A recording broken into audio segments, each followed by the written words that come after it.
Hi everyone, welcome to the official YouTube channel of Law Prep Tutorial. I am Saket, your mentor, and to all my viewers, अगर आप भी एक ऐसे problem, एक ऐसे loop में फंसे हुए हो जहाँ पे you keep on studying effectively that too, पर अगर आप अपने मॉक स्कोर्स पे जाते हो देन यू रियलाइज़ कि या तो आपका मॉक स्कोर एक 4 to 5 मार्क्स के सेट में स्टैगनेंट हो चुका है या तो it is stuck somewhere and not improving at all. अगर आप इस प्रॉब्लम से रिलेट करते हो then please stay tuned for the next few minutes, because in this video we are going to diagnose all your problems, and उस diagnosis के साथ साथ we'll also tell you the way forward. Let's start. Start करने के पहले एक mathematics समझ लेते हैं. How mathematical the game of mocks is. For every 4 questions that you attempt wrong, you are losing one correct answer. That is 1 marks. And rather than going for a lot of erroneous answers, like यहाँ पे if you see the score that is 53.75 with 95 attempts. 95 attempts technically meant 95 marks, but because accuracy 65% पे stuck है, so you are getting only 62 questions right and 33 wrong, which brings you from 95 to 53. और अगर यहाँ पे देखो, the student attempted just 85 questions, यहाँ से 10 कम है, मगर स्कोर यहाँ से 10 मार्क्स ज़्यादा है. Why? Because the student focused more on maintaining an accuracy of 80%, just 20% wrong. So that's how you understand and that's how you tackle the mathematics of mocks. ठीक है, आगे बढ़ते हैं. So if we talk about the silent killers, कुछ ऐसे silent reasons जो आपके mock scores को नीचे push कर रहे हैं, they are pushing your scores down. Let's look at it. The very first point is over attempting. हम हमेशा when we start our preparation, then most of the times we look at our peers, we look at the scores of our friends, and then हमें लगता है कि यार the बगल वाला, the student sitting next to us or someone in my group, the person is scoring 100, 110. फिर हमारे ऊपर एक pressure आता है and we don't realize कि हम उस pressure में attempt तो कर रहे हैं, but what we are attempting is going to be entirely incorrect. And in that zone we tend to over attempt करते हैं. we know that हमें realization होता है when we analyze the mock, तब हमें ये पता होता है, in fact attempt करते वक्त भी पता होता है कि we don't know the answer, but because of multiple reasons, like हो सकता है कि आपका score आपके parents देखें, या maybe you want to justify yourself, maybe you want to justify to yourself that yes you can attempt more. इस pressure में आप over attempt करते हो and you tend to attempt a lot of incorrect answers. Then zero mock review. आप again एक ऐसे cycle में हो जहाँ पे आप डेली जा रहे हो, डेली पढ़ रहे हो, every Sunday you are going and giving your mocks, but उस संडे के बाद जो बाकी 5 to 6 डेज होते हैं वहाँ पे you do nothing with your मॉक्स. आपको ये नहीं पता कि आपके एरोनियस आंसर्स एरोनियस क्यों हैं, आपके जो अनअटेम्प्टेड क्वेश्चंस थे अगर आप वो अटेम्प्ट करते तो would you succeed there, would you fail there, and if in case you failed, so what would have been the reason. आपको ये नहीं पता, आपके पास इसका आंसर नहीं है that whether your incorrect questions, incorrect answers जो थे उसकी रीजनिंग क्या थी. and even if you are not maintaining a log of it, so अगले 10 दिन में, अगले 5 दिन में हो सकता है कि आप वो भी भूल जाओ, and then you will commit the same mistake again. Third point is time misallocation. कई बार तो ऐसा होता है कि हम 1 घंटा वेस्ट कर देते हैं on the very first section. हम उस लूप पे फंसे होते हैं कि या उसको ईगो पे ले लेते हैं कि मे बी मैं इंग्लिश मीडियम स्कूल का हूँ, इंग्लिश तो मेरे से हो जाएगी. Then instead of restricting yourself to 24 and 25 minutes का slot, you go over 45 minutes. फिर आपको रियलाइज़ भी नहीं होता है and then you think of कि अब तो सिर्फ 1 घंटे बचे, 1 घंटे में क्या ही होगा. So you never reach the further sections, and in that case what happens is कि आपका आधा से ज़्यादा पेपर अनअटेम्प्टेड रह जाता है. Point number 4 is ignoring the weak areas. Let's assume कि यू आर समवन जिसका जीके बहुत अच्छा है, you are good at GK or maybe you are good with English or CR, but then you know कि मेरा legal reasoning अभी भी 50-55% की accuracy पे stuck है. पर क्या होता है कि आपको लगता है कि this is where you can get some brownie points, this is where you have some advantage which is English. So आप English को बहुत मज़े से, बहुत इंटरेस्ट के साथ करते रह जाते हो, but you don't realize कि आप इस टाइम पे, इस position में you could have worked on your weak areas also, and your weak areas get left like that only. And आखिरी पॉइंट इज़ पैसिव स्टडी, जहाँ पे हमारा concentration is certainly not where it should be, and we just maybe we pretend that we are studying, or maybe we pretend that we are sitting for long hours, extended hours, तो हमारी पढ़ाई हो रही है. So these are the 5 silent killers जो आपके mock scores को affect कर रहे हैं without you at times not even realizing that these are the reasons. अब आगे बढ़ते हैं. कुछ ऐसी हमारी हैबिट्स भी हैं, कुछ ऐसे हमारा साइकिल भी है जिसको वी थिंक ऑफ कि we are actually going right, but it's not so. सबसे पहला point is the mock bench. अब ये जो mock bench है ना, this can be related to lack of error analysis और lack of reviewing your mock. कैसे? आप mock bench में लगे हुए हो, आप महीने में 4 mocks दे रहे हो, या अगर हफ्ते में 2 mocks दे रहे हो, you end up giving 4 to 8 mocks, but आप सिर्फ mocks दे ही रहे हो. mock के साथ करना क्या है, you don't even have an inch of idea about it. Then second point is comfort trap. Comfort trap का मतलब क्या होता है? हमारी इंग्लिश बहुत अच्छी है, हमारा CR बहुत अच्छा है, हम उस कंफर्ट में खुश हैं कि we are at 90-95% accuracy, but you don't realize कि आपका 90-95% accuracy can at max go to 100%, which will fetch you just around 24-25 marks. बाकी कहाँ से आएगा? उसके लिए you need to work on your weak areas as well. So उस comfort trap में फंसना कि एक सब्जेक्ट या 2 सब्जेक्ट्स अच्छे हैं is not going to help you at all. CLAT में तो certainly not. Then the point number 3, that is revision myth, कि जस्ट बिकॉज हम कोई चीज़ रिवाइज कर रहे हैं या हमें चीज़ों का फैक्ट पता है, प्रिंसिपल पता है, is not going to help. Because हो सकता है कि even after having the knowledge, even after knowing facts in GK, even after knowing principle in legal reasoning, ये भी तो हो सकता है दैट आपका रिविजन गैप हो. ये भी हो सकता है कि आपके एप्लीकेशन में गैप हो. You know the facts but you are not able to apply. So these are the 3 study habit और ब्लाइंड स्पॉट्स जो अगेन कुछ लोगों को अपने एनालिसिस में पता चल जाता है, कुछ लोगों को नहीं भी पता चलता है. Then the third point is breaking the strategy loop. मतलब हमने अपने आप को एक स्ट्रैटेजी में जस्ट रेस्ट्रिक्ट कर दिया है. We don't experiment, we don't try to see what works out best for us. We see that किसी ने बोला कि इंग्लिश पहले करते हैं, फिर CR करते हैं, फिर GK करते हैं, और may be English reading intensive stuff को अल्टरनेट रखते हैं. You think of that, or you take something from everyone, your peers, maybe your seniors, everyone, but आप खुद experiment या खुद analyze नहीं करते हो कि what is working out best for you. So हमारे पास कोई adaptive plan नहीं होता है. इन केस कोई एक सेक्शन टफ आ गया, या इन केस कोई ऐसा सेक्शन आ गया जो यूजुअल से थोड़ा सा अनकन्वेंशनल आ गया. So now you are stuck with no adaptive approach. आपको ये नहीं पता कि इस केस में what should I do. You are stuck there, you are just frozen there. इसके अलावा you have error amnesia, that is आपने कोई एरर लॉग मेंटेन नहीं किया. So now you don't even know कि आपके प्रीवियस 5 मॉक्स, प्रीवियस 10 मॉक्स का एरर पैटर्न क्या था. And since you have no idea about it, तो sorry to say, but then इस केस में आप क्या इम्प्रोवाइज करोगे. And the basic fact is कि अगर इम्प्रोवाइज करना है तो ये भी तो पता होना चाहिए कि where are we even faltering first. Then is about score fixation, कि हमने अपने आप को रेस्ट्रिक्ट कर लिया कि 60, अब नाउ माई 60 इज 65.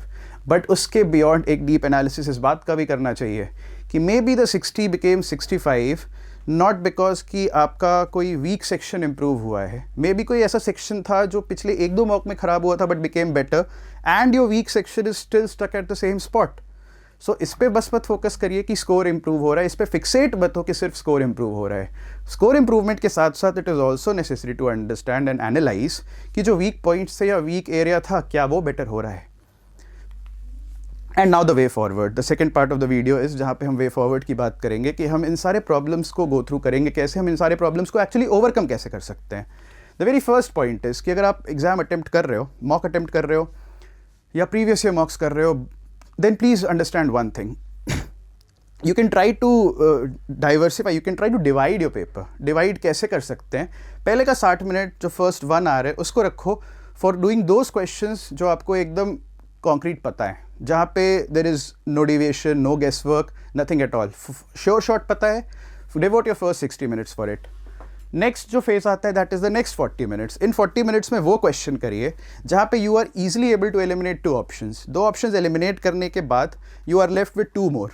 अब इन 2 और ऑप्शंस में you can use your recall, you can use your retention, या you can use some basic common sense या basic logic. अगर कर पा रहे हो then go for it.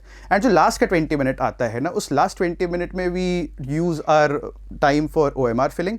और OMR filling के साथ साथ what we do is कि अगर कोई क्वेश्चन हमने mark for later किया था उसको एक बार go through करते हैं. Let's see कि if in the given time are we able to navigate it. But एक rule जो please clear रखिएगा that in the last 20 minutes ये हर student के साथ ये प्रॉब्लम हो सकती है. And what they do is कि दे सी कि अब तो टाइम सिर्फ 10 मिनट बचा है एंड मेरे OMRs में 120 क्वेश्चंस में या ALET के 150 क्वेश्चंस में अभी भी कम से कम 25-30 बबल्स या 50 बबल्स तो ऐसे हैं जो एकदम ब्लैंक हैं. So what they do is कि they don't even look at the question paper. Random जो बबल्स खाली हैं उसमें A B C D कुछ भी करके आ जाते हैं. Please please please avoid it.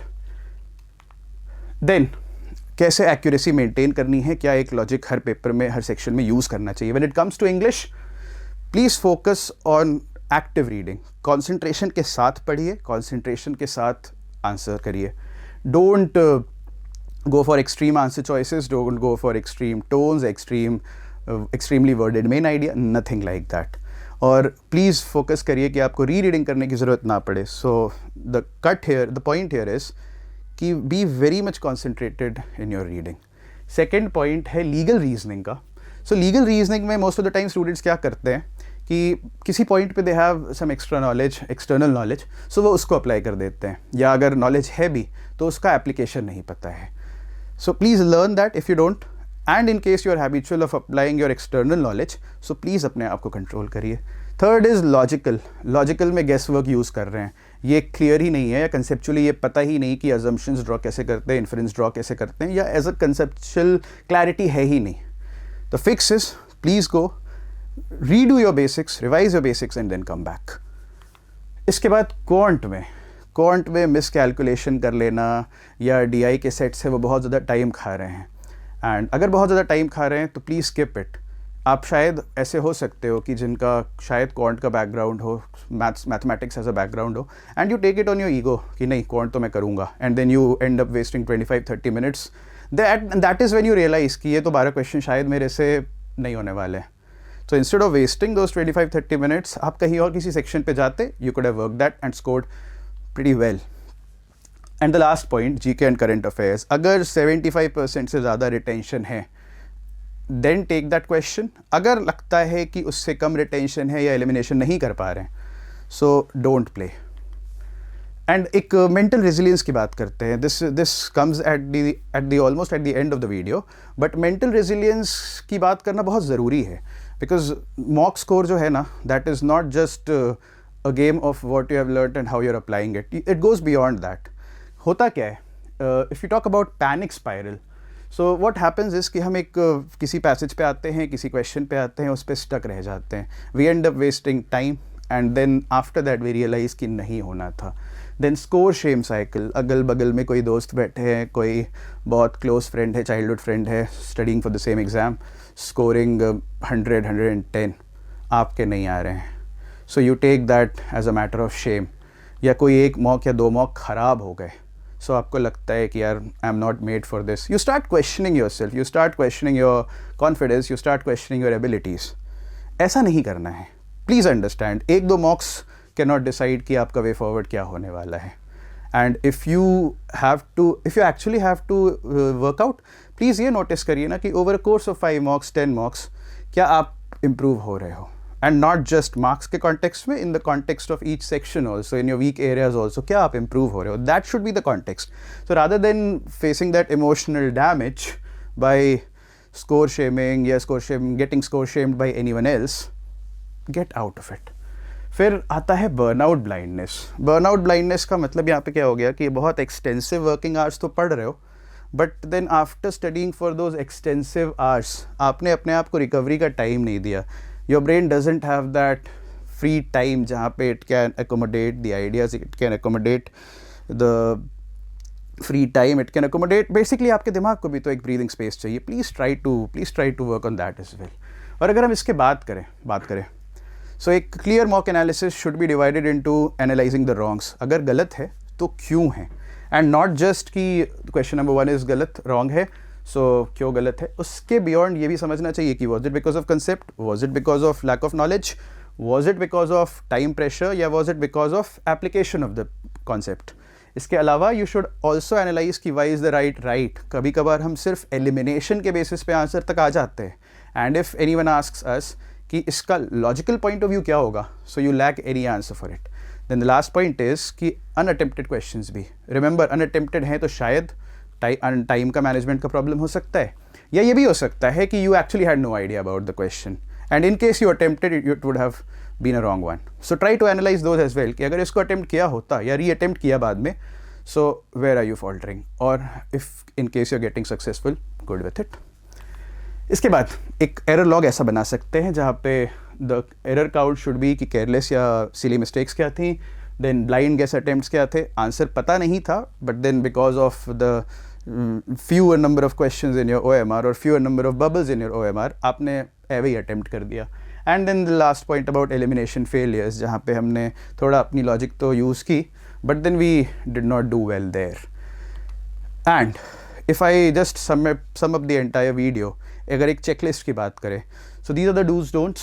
The don't is कि don't chase extra number of attempts in the initial run. अब आई एम सेइंग दिस कि शुरुआत में बहुत ज़्यादा अटेम्प्ट्स के पीछे मत भागिए, because then you will also commit a lot of mistakes. Make sure कि आपके अटेम्प्ट्स, आपकी एक्यूरेसी बहुत बैलेंस्ड वे में एक साथ बढ़ रही हो. Of course you need to have more attempts, but then more attempts should not be under so much pressure that most of it comes out as wrong. The dos here is कि 85 to 95 questions ही अगर attempt कर रहे हो mock में, so make sure कि accuracy कम से कम 80-85% तो रहे. In that case you are going to do justice with your mock as well. उसके बाद आखिरी के जो 20 मिनट हमने जो 60-40-20 की स्ट्रैटेजी निकाली थी, आखिरी के 20 मिनट में no blind guess, just because आप चाहते हो कि the number 80 should go to 90 और 100. प्लीज़ मत करिएगा.